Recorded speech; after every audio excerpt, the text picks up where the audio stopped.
Hiya, I'm Ross Hoddinott. I'm a close-up photographer, and I'm going to explain how to get the best out of my kit and also how to take better close-ups over a couple of different videos.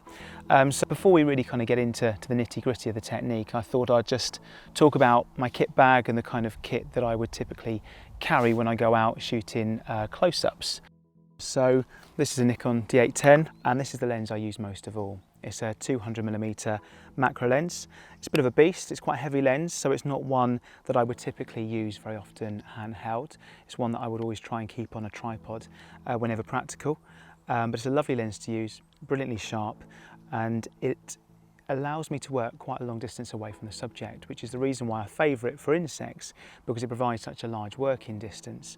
And that naturally reduces my risk of frightening the subject away, because the closer you have to get to your subjects, the greater the chance is that you're going to alarm it and scare it. So I find this to be a really good focal choice for flighty and timid subjects. So that's normally attached to my camera at all times. I do have a couple of other macro lenses which I carry with me. I have a 105mm macro lens, which is a really good handheld lens. It's got the advantage of image stabilizing, which helps me to shoot in lower light and still keep my camera nice and still and record sharp images. This is a really nice focal length, I think, if you're just getting into macro photography and you're looking to buy a macro lens for the first time, and perhaps you're getting into insect photography. A macro lens around 100mm is ideal because it's long enough to provide a reasonably good working distance, but short enough to be compact and lightweight and easy to use handheld. It's a really good kind of mid-range macro to use. I have a third macro lens. I have a 15mm macro lens here, so a really wide angle macro lens. It still offers me one-to-one life-size repro, which all macro or all true macro lenses should provide, but this provides a very different perspective to the other lenses. Personally, I really enjoy producing images where the subject is isolated from its background and it really pops from its surroundings, so it's set against a diffused kind of haze of colour effectively, but that doesn't always convey much about your subject. It certainly doesn't show you any of its habitat or surroundings. Whereas if you go for a wider angle lens, like this one, you can do exactly that. You can capture its habitat, you can give an impression of where it is and produce more context. And this is a really good lens for doing that. You could use a standard wide angle lens and perhaps extension tubes in order to get close-ups of small things.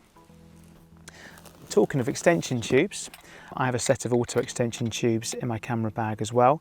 I actually don't use them that often, but they're a really handy thing for reducing your lens's minimum focusing distance. And so if I want to increase magnification even further, I might pop one on.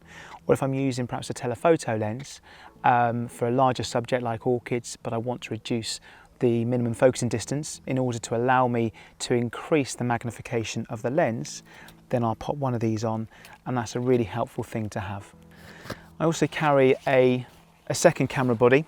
This is a Nikon D500. I want a body which is going to offer me something different to my main camera, and the reason, or one of the reasons why I opted for this is it gives me a very angled screen, which for macro photography can be very, very helpful. A lot of my subjects, flowers and fungi and insects, reptiles, amphibians, they're often very low level and quite awkward to kind of get close to or get eye level with.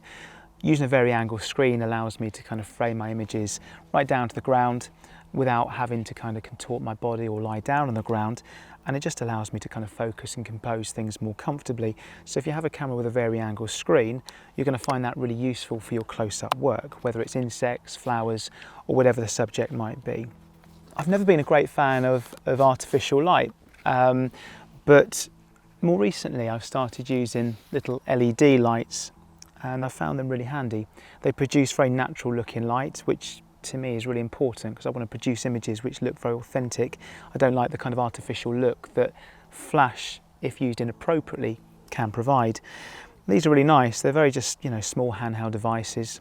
You can mount them on a tripod or put them on an arm, but often I'll just kind of turn them on and place them close to my subject and just kind of give my subject a little bit of extra illumination, perhaps relieve some dark shadows. and I find them very, very effective. So I keep 1 or 2 of these in my camera bag. There's all kinds of LEDs available. You could even use an LED torch, but it's a really handy thing to have. I have a cable release, something which most photographers would have in their camera bag anyway, which allows me to take photographs without having to physically touch the camera. The smallest movement in macro photography is hugely exaggerated because of the level of magnification that we're kind of working at, and this allows me just to trigger the shutter without any risk of moving the camera and causing any small vibrations which might affect image quality. So a remote cable or some kind of device to trigger your camera remotely is really important. Something most photographers wouldn't keep, apart from close-up photographers. This is called a plamp, a Wimbley plamp, and this is like an extra arm, which I find really helpful. And if you're getting into your close-up photography, I would suggest you invest in one of these. One end just attaches to a tripod or something else potentially, and then this just acts like an extra arm, and you can position it to kind of hold a grass in place, or perhaps some vegetation out the way, or to steady a branch. All kinds of ways you can use this, perhaps to hold a reflector or one of the LEDs in place.